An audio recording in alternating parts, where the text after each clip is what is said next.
తర్వాత దాదాపు ఇండియన్ ఎకానమీలో మేజర్ ప్రపోర్షన్ ఉన్నటువంటి మనకు భాగం వచ్చేసి సర్వీస్ సెక్టర్ అండి. సర్వీస్ సెక్టర్ మనకి జిఎస్టీ ఇన్కంలో మేజర్ ఇన్కమ్ అనమాట ఇది. మూడో ఇన్కమ్ వచ్చేసి ఎక్స్పోర్ట్స్.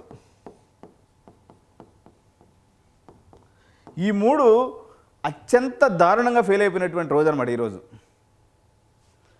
ఫారిన్ రెమిటెన్సెస్ పంపించాలంటే మనకు మెజర్గా వచ్చేటువంటి ఫారిన్ రెమిటెన్సెస్ ప్రధానంగా యూఎస్ఏ ప్లస్ వైట్ నేషన్స్ అంటే ఆస్ట్రేలియా కానీ కెనడా కానీ లేకపోతే అక్కడి నుంచి వచ్చేటువంటి యూఎస్ఏ అసోసియేటెడ్ ఫ్రెండ్స్.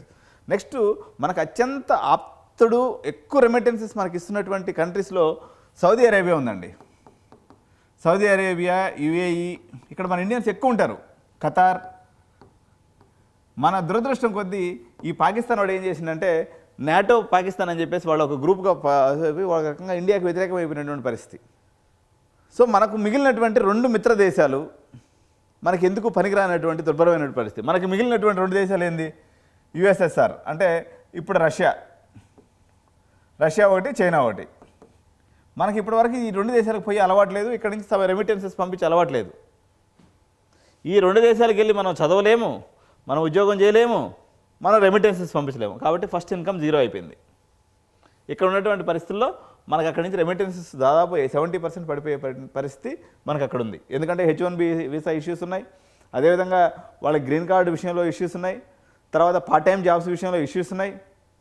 వీటన్నిటికి మించి అసలు ఇక్కడి నుంచి వెళ్ళడానికే బ్యారియర్ కట్టేసిండు ఆయన.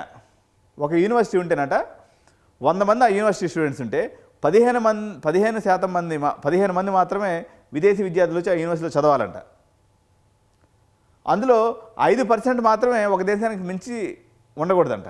అంటే దాదాపు మన తెలుగు రాష్ట్రాల్లో మేము పంపించే కన్సల్టెన్సీ వాళ్ళు అందరూ పంపించే యూనివర్సిటీ అయినా ఏదో ఒక యూనివర్సిటీ గంపకొత్తగా పట్టుకుంటాం, తోలేదే పని.